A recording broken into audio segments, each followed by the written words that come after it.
Glória a Deus. Queridos, saúdo a todos com a paz do Senhor Jesus. Amém. Pode se sentar, por gentileza. Eu gostaria que você abrisse a sua Bíblia comigo no Evangelho segundo escreveu Mateus, no capítulo de número 8. Nós vamos ler o versículo 23, 24, 25 e 26. Enquanto você procura, deixa eu fazer notória aqui a presença de algumas pessoas. Para nossa alegria, nós temos hoje conosco aqui, adorando a Deus, a nossa irmã Dália. Amém? Faz assim com a mão, irmã Dália. Amém.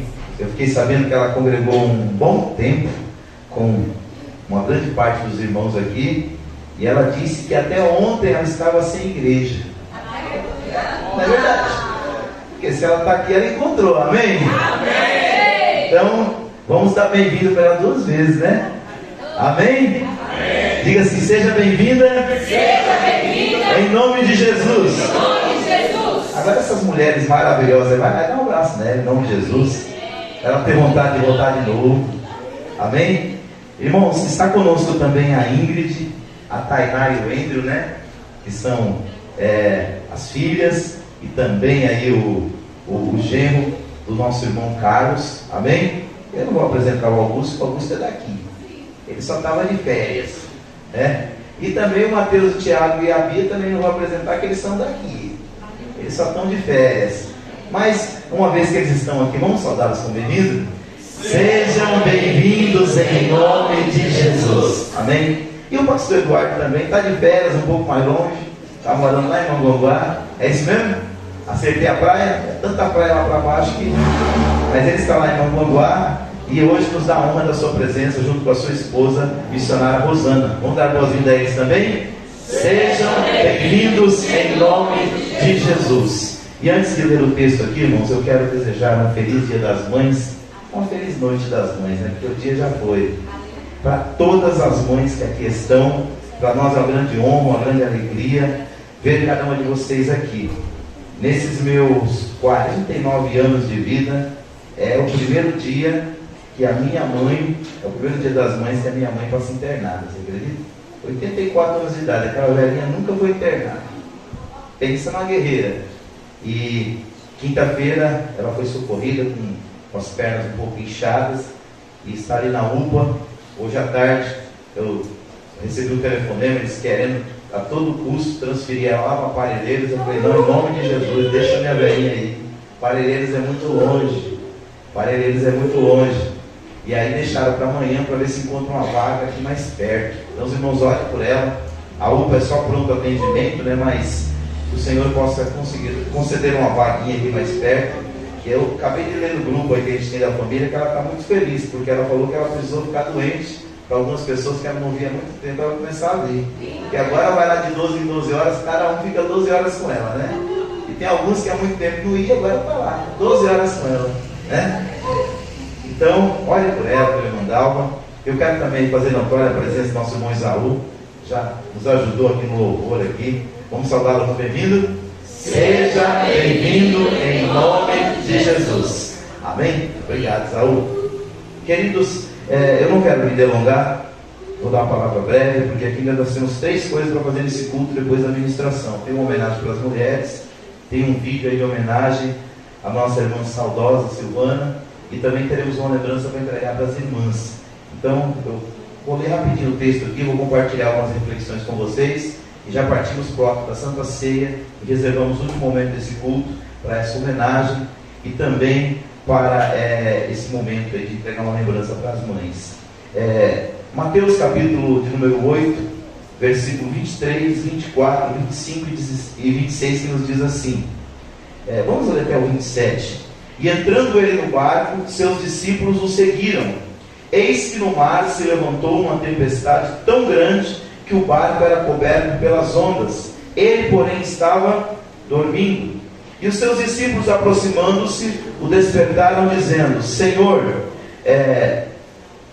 salva-nos, que perecemos. E ele disse-lhes: Por que temeis, homens de pequena fé? Então, levantando-se, repreendeu os ventos e o mar, e seguiu-se uma grande bonança. Diga assim: seguiu-se uma grande bonança.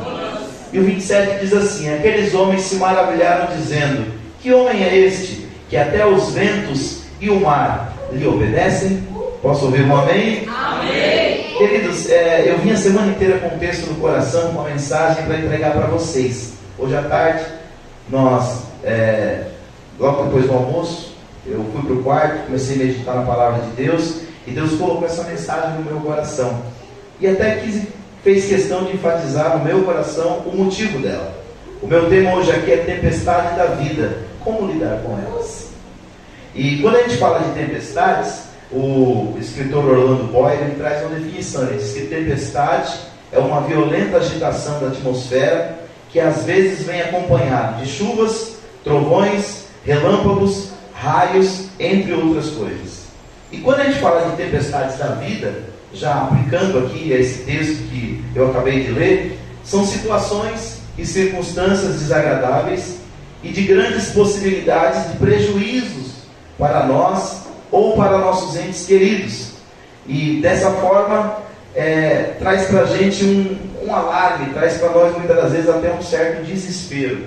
E eu quero dividir minha mensagem aqui em duas partes. Primeiro, falar um pouco das características de uma tempestade com base na Bíblia. E segundo, mostrar aqui também alguns parâmetros bíblicos de como nós devemos vencê-lo, como nós devemos enfrentá-lo. E quando eu falo de tempestade, irmãos, na vida das pessoas, ela pode ser uma macro tempestade, como aquilo que nós estamos vendo ali no Rio Grande do Sul. São mais de 40 milhões de pessoas sendo atingidas. Eu nunca vi isso no Brasil. Já vi muito isso em outros países. No Brasil eu nunca vi. O Rio Grande do Sul, irmãos, tem quase 500 cidades, 490 e alguma coisa. E 431 delas estão embaixo d'água. Eu nunca vi isso. Eu já vi uma cidade, 2 cidades, 10 cidades, 20 cidades.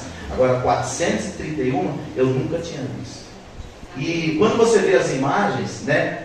Porque ali não foi uma tempestade, foram várias tempestades, né, que vêm atuando ali no Rio Grande do Sul durante vários dias. E algumas delas pegou a cidade de uma forma tão terrível que a água está na altura de um poste. Eu já vi enchente nos peitos das pessoas, na altura de uma casa. Agora, na altura de um posto de gasolina, primeira vez. Eu nunca vi cavalo no telhado por causa de tempestade. Então a tempestade ela pode ser algo no macro, que atinge milhões de pessoas como está atingindo ali. Mas a tempestade da vida também pode ser algo no micro, que atinge uma família, que atinge uma igreja, que atinge um casal, que atinge um indivíduo.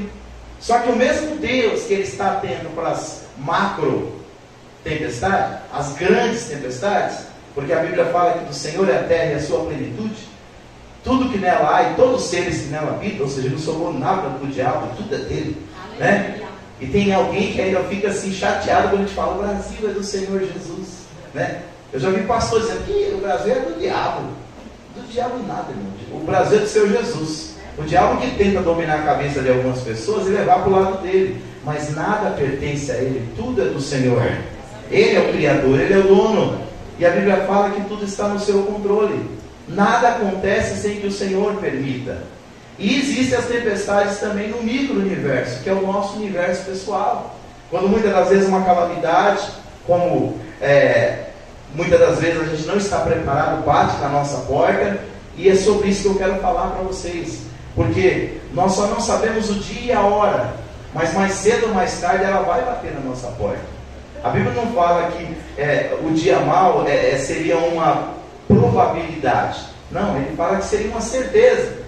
E manda nós, como servos do Senhor, se preparar para esse dia. Para que nesse dia a gente possa estar o quê? Jesus contou uma parábola sobre isso. Ele falou sobre 2 tipos de pessoa. Ele falou que um construiu a sua casa e alicerçou ela na areia.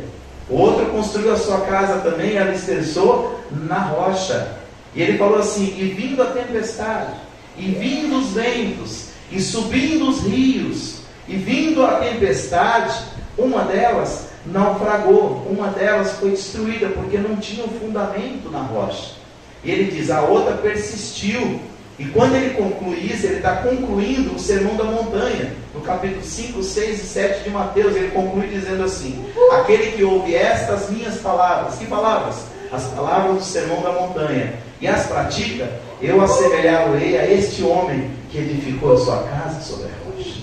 Então, quando eu olho para as características da tempestade, a primeira característica que eu encontro está em Jó, capítulo 1, do versículo 13 até o 19. Se o dia quiser colocar aí, eu não vou ler, mas pode ir passando versículo a versículo aí, só para a gente entender uma coisa. A primeira coisa que acontece quando uma tempestade chega na nossa vida, não uma tempestade física, atmosférica, né, como está acontecendo lá no Rio Grande do Sul, mas como a consequência dela, né, que é aquela tempestade na vida. A primeira coisa que acontece é a perda de controle da situação. Quando uma tempestade bate na sua porta, a primeira coisa que você perde é o controle. Você percebe que a tempestade é muito maior do que você. Você percebe que as consequências da tempestade são muito maiores do que você. Então existe uma perda do controle. E se tem uma coisa que o ser humano ama, é ter controle. A gente quer ter controle da nossa vida, a gente quer ter controle dos nossos filhos, as mulheres querem ter controle dos maridos, os maridos querem ter controle das mulheres, principalmente quando ela entra com um cartão de crédito na loja, né, a gente quer ter controle. Mas se tem uma coisa que a gente não tem na vida, irmãos, isso aí, Beto, olha, intercede. Se tem uma coisa que a gente não temos, é controle. Pelo contrário, a gente não tem controle de nada. O que a gente tem é na Bíblia valores para lidar com as situações contrárias. Então a primeira coisa que uma tempestade, vamos ilustrar isso com o que está acontecendo lá no sul. A primeira coisa que nós perdemos é o controle da situação. Gente, o Brasil é um país trilhardário. O que se arrecada de impostos nessa nação e o que a iniciativa privada produz, o PIB do Brasil é altíssimo. Mas mesmo com tudo isso, nós nunca estaríamos preparados para aquilo lá. Poderia ser amenizado, evitado? Nunca. Certo? A segunda coisa que acontece quando a tempestade bate na nossa porta é que nós somos alvos de uma força superior à nossa. Você parou para pensar, esses discípulos aqui que estavam no barco com Jesus, eles, quando a tempestade chegou, alguns deles eram pescadores, experientes como Pedro, Tiago, João, André, homens que estavam acostumados com tempestades no mar. Mas eles ficaram desesperados, sabe por quê? Porque quando a tempestade bate na nossa porta, nós somos alvo de uma força superior à nossa, além de perdermos o controle da situação. Terceira característica de uma tempestade, quando ela bate na nossa porta, quando ela chega na nossa vida, lá em Jonas capítulo 1, versículos 4 e 5, fala que ela sempre traz consigo algum dano. Quando Jonas estava dentro daquele barco e o Senhor enviou aquela tempestade, porque existe na vida dois tipos de tempestades. Tem algumas tempestades que a gente vai atrás delas. Ou seja, às vezes a meteorologia está falando assim, olha, não vai para o litoral hoje, porque lá no litoral vai cair uma tempestade. O que a gente faz? Ah, você está de brincadeira. O homem do tempo está errado. Olha para esse sol, olha para essa atmosfera, olha para esse céu azul. Ah, eu vou. Quando você chega lá no meio do caminho, você vê o céu mudando de cor, você vê as nuvens ficando escuras, e quando você chega no seu destino, você está debaixo de tempestade. Então tem uma tempestade que você pode evitá-la, mas você vai na direção dela. Só que tem uma que é o contrário, você está correndo dela, ela está correndo atrás de você. Já prestou atenção nisso? Tem lutas que a gente tenta correr dela e parece que é uma aprovação que a gente ainda não foi aprovado, né? Porque toda vez que a gente corre dela, ela aparece novamente lá na frente e a gente não entende isso. Mas o que eu percebo? Ela sempre traz algum dano.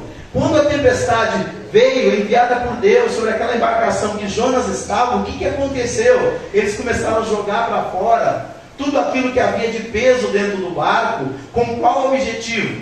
Que o barco não fosse a pique. Mas chegou num ponto que não tinha mais o que fazer. Então guarda aí, primeira característica, a tempestade traz a perda do controle da situação. Diga, perda do controle da situação. Terceiro, alvos de uma força maior que a nossa. Alvos de uma força maior que a nossa. Terceiro, possíveis danos. E por último, sensação completa de impotência. Porque quando a tempestade chega, você vê que ela é muito maior do que você. E um apóstolo de Deus, um homem cheio do Espírito Santo, porque existe uma teologia e uma pregação que diz assim: se você tiver fé em Deus, nada de ruim acontecerá na sua vida. E essa pregação, ela se firma num tripé: demônio, dinheiro e doença. E diz que se você temer a Deus, nunca vai ter doença, nunca vai faltar dinheiro, e o demônio nunca lhe tocará. Você nunca vai ter nenhum prejuízo espiritual. E a Bíblia, ela desmascara essa teologia e mostra que todos os servos de Deus, ou muitos deles, já tiveram problema com demônio, já tiveram problema com doença e já tiveram problema, digam os brasileiros, com dinheiro, né? Então o que nós entendemos? Essa pregação não é bíblica. Então, quando ela bate na nossa porta, essa tempestade, a sensação que nós temos é de completa impotência. E foi o que aconteceu com Paulo. Lá no capítulo 27, ele estava sendo levado para Roma, para se apresentar diante de César. O diácono Emerson pregou uma mensagem maravilhosa sobre isso aqui. Se você quiser conhecer mais dessa passagem, vai lá no canal da igreja, no YouTube, e resgata essa mensagem.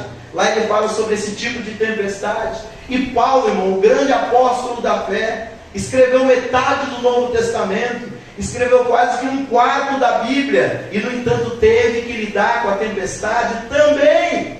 E o que isso nos ensina? Quando a tempestade chega, irmãos, ninguém está imune.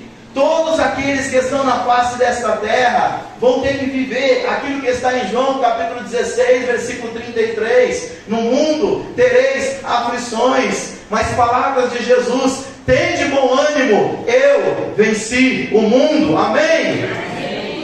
Então, irmãos, fechando aqui as características da tempestade, ela gera algo, ela gera um medo, né, do que possa acontecer, porque assim, quando a tempestade chega, a gente foca mais na tempestade do que naquele que domina sobre a tempestade. Então, quando a gente foca na tempestade, só sabe qual que é o grande questionamento nosso? Meu Deus, e o que acontecerá depois que a tempestade passar? Alguns dias atrás, nós vimos sempre os repórteres ali no Rio Grande do Sul, e quem foi para ali falar sobre aquela catástrofe, mostrando o que estava acontecendo no momento. Agora a fala já é diferente. Gente, imagina o que acontecerá quando a tempestade passar, quando a água baixar, quando os corpos aparecerem. E aí fica uma indagação, e essa indagação traz medo. E esse medo, irmãos, muitas das vezes ele nos apavora, porque ele bate na porta de todos nós. Por exemplo, eu sabia que um dia minha mãe ia adoecer, eu sabia que um dia ela poderia ser internada, mas o meu medo é o que vai acontecer depois. Então eu tenho certeza que todos nós temos esse questionamento: o que virá depois? E agora eu entro na segunda parte da mensagem, já para concluí-la. Como é que a gente pode agir? Como é que nós podemos agir para que ela não nos vença, mas que a gente vença ela? Não significa que ela não virá, significa que ela virá, mas tem uma convicção também dada pelo próprio Deus: ela também passará. Amém? Amém. A tempestade não vem para sempre, ela passa. E quando ela passa, irmãos, tem algumas coisas que nós temos que aprender para lidar com ela. Em primeiro lugar, não saia do barco. E eu tiro esse texto de Atos 27, 31, uma aplicação para as nossas vidas. Paulo estava dentro do barco, e dentro do barco ele clamou a Deus quando teve aquela tempestade. O dia virou noite, e a Bíblia fala que eles navegaram dias sem saber para onde estavam indo. Eles perderam a direção. E muitas vezes, quando a tempestade bate na nossa vida, bate na nossa casa, bate no nosso trabalho, ou bate no nosso estado, como aconteceu no sul, nós perdemos a direção. Para onde eu vou? E aí o conselho de Paulo, depois de ter orado, a Bíblia fala que um anjo apareceu para ele e disse assim: Paulo, fala para a tripulação e fala para todos que estão no barco para não sair do barco, porque eu vou preservar todos aqueles que perseverarem no barco. Aí você pode me perguntar: mas pastor, o barco de Paulo era uma embarcação literalmente, mas o que é barco nos nossos dias? Não sei. Quem tem que responder essa pergunta é você. Eu sei o que é meu barco, mas você sabe qual que é o seu barco. Que barco que a tempestade está tentando jogar você para fora? Porque tem hora que o desespero é tão grande. Por exemplo, quando um prédio pega fogo, os bombeiros estão chegando com escada, mas o desespero de quem está lá em cima é tão grande, que o que ele faz? Ele não espera o socorro, ele se joga lá de cima. E não é simplesmente por causa do calor, é o medo de morrer queimado, é o desespero. E eu não estou aqui para fazer juízo de valor, se a pessoa pulou e estava certa ou se estava errada. Eu estou dizendo o seguinte, que muitas vezes Deus está dizendo para nós: não pule fora do barco.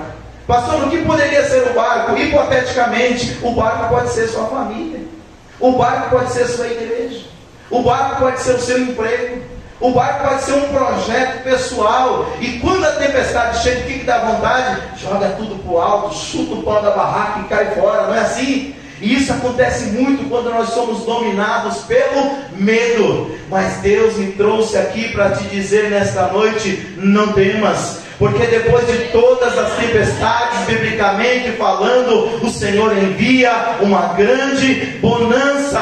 Amém? Olha para Jesus. Jesus estava no horto do Getsemane, suando lágrimas, suando gotas de sangue, chorando lágrimas, pedindo para que o Pai lhe passasse o cálice. E o que foi que Deus fez? Deus permitiu que ele suasse ali no Getsemane, né? É sangue. Mas a Bíblia diz que após aquele momento, os anjos do céu vieram e o confortavam. No deserto, no capítulo 4 de Mateus, foi a mesma coisa. O diabo tentou 3 vezes, no espírito, na alma e no corpo. E usando o que? A Bíblia. Muitas das vezes o inimigo vai tentar lançar no seu rosto a própria palavra. Olha aí, Deus não disse que aos seus anjos daria ordem a teu respeito, para te guardar de todos os teus caminhos, em todos os teus caminhos? Por que essa palavra não se cumpriu na sua vida? Ele não disse que 1000 caíram ao teu lado, 10.000 ao teu direito e tu não seria atingido? Como é que essa tempestade está batendo na tua porta? Olha o diabo usando a palavra para tentar nos confundir. Mas Deus te trouxe aqui nesta noite para dizer que depois que Jesus venceu a tentação do diabo, os anjos apareceram e os anjos o serviram. Ei, crente, levante a sua cabeça. Há um Deus que trabalha para aquele que nele espera. Amém? Então, primeiro, não sai do barco. Talvez você vá até sair amanhã, mas não hoje. Não com a cabeça ardendo, pegando fogo, sem saber o que fazer. Porque mais importante do que sair do barco é saber o que fazer depois. Porque se lançar no meio da tempestade, com certeza você será engolido pela tempestade. Mas dentro do barco ainda existe algum tipo do quê? De proteção, de segurança. Irmãos, isso é uma palavra profética do Senhor para a sua vida. Eu não sei qual é o seu barco, mas você sabe qual é o barco, porque o Espírito de Deus está ministrando no seu coração aí agora. Segundo, não desista de viver. Olha o que diz Atos capítulo 27, versículo de número 20. Porque, irmãos, quando a tempestade bate na nossa vida, e isso tem acontecido muito no Brasil e no mundo, nunca o número de suicídio cresceu tanto. Nunca. No Japão, os jovens estão se matando todos os dias. Esse índice só cresce mundialmente. Está aqui o psicólogo Isaú que não me deixa mentir. Porque o diabo tem colocado na cabeça das pessoas que a morte, a auto-morte, a autodestruição da vida vai ser a solução. Mas deixa eu dizer para você, quem quer tirar a sua vida é Satanás, é o inimigo da tua alma. Porque quando Jesus se colocou como um bom pastor, ele analogicamente colocou o diabo como inimigo, e ele disse que esse inimigo é o ladrão, e ele não vem senão roubar, matar e destruir. Mas Jesus veio para dar vida, e vida com abundância. Então por que a pessoa tira a vida? É porque ele quer acabar com o desespero, ele não quer acabar com a vida, ele quer tirar o desespero. Só que, irmãos, a pessoa que intenta contra a sua própria vida, ele pode. Eu não quero ser demagogo, eu não quero fazer essa afirmativa, mas a pessoa ela pode estar entrando num viés muito pior do que do lado de cá. Porque depois que você morre, o que morreu, não tem mais o que fazer. Aos homens está ordenado morrer uma só vez, e depois disso vem o juízo. Então tirar a vida não é a solução é viver, é pedir a graça do Senhor, é pedir o auxílio do Espírito Santo, é pedir o poder da palavra de Deus, e o Senhor te ajudará a romper essa tempestade, porque o salmista profetizou dizendo que o choro, ele pode durar uma noite, mas a alegria vem pela manhã. E eu quero concluir dizendo, use todo o seu potencial, e controle o seu medo, para que ele não vire pavor. O pavor, irmãos, ele é diferente do medo, porque o medo é um instinto de preservação, que faz com que a gente não faça besteira, que levante dúvidas, hipóteses sobre a gente dar um salto no escuro. Só que o pavor não, o pavor ele cega.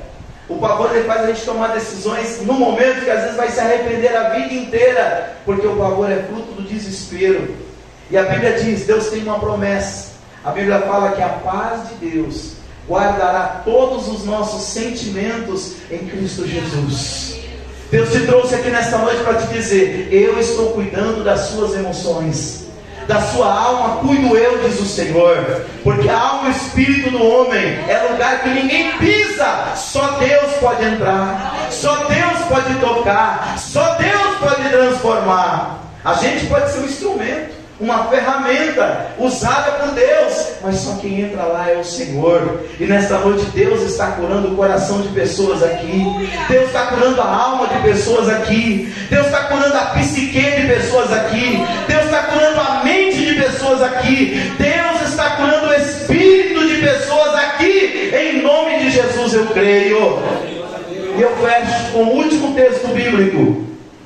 Quando nós estamos numa grande tempestade, o que nós precisamos fazer é o que está no capítulo 8, no versículo 25 do texto que nós lemos. Mateus capítulo 8, versículo 25 diz assim: e os seus discípulos, aproximando-se, o despertaram. Despertaram quem?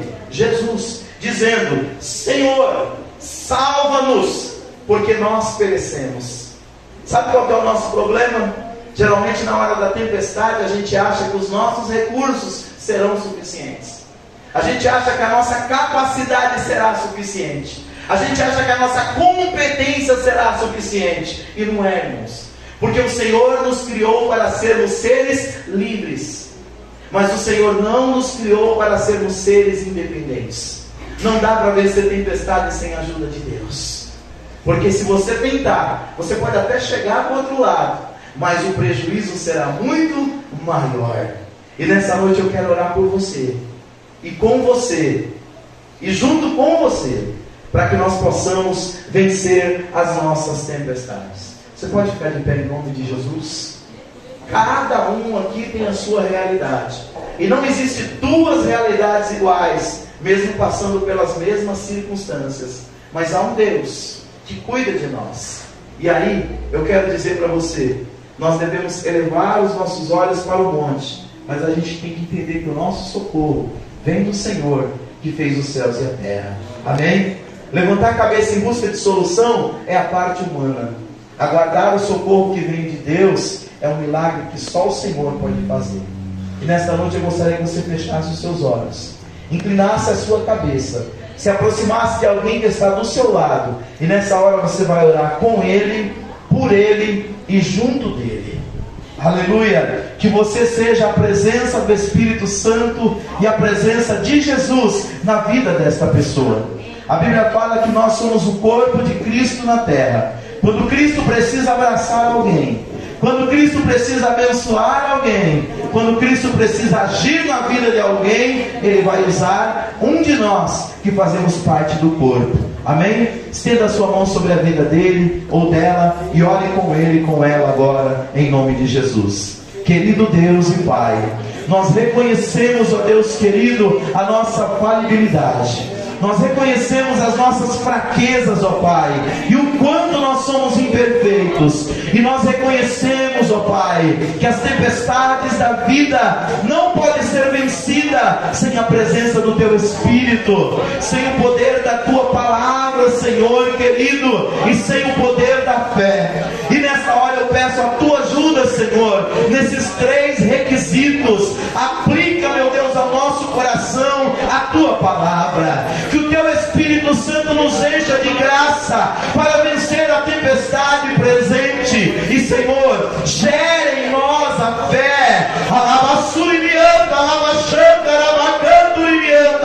para que possamos, ó Pai, ter a fé necessária, porque a fé é o firme fundamento das coisas que se esperam e a prova daquilo que nós ainda não vemos. E pela fé eu posso ver este homem, eu posso ver esta mulher, eu posso ver este jovem, eu posso ver esta família, eu posso ver esta igreja do outro lado da tempestade, cantando, adorando, glorificando e agradecendo ao Senhor, porque nós cremos na tua palavra que diz: todas as coisas cooperam juntamente para o bem daqueles que amam a Deus. Levante a sua mão para o alto e diga: eu creio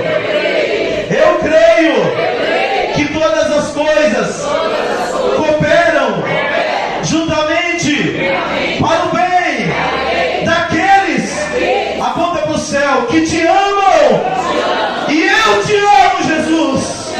Me ajuda para que essa tempestade não me destrua, Senhor, mas faça de mim uma pessoa mais parecida com o Senhor.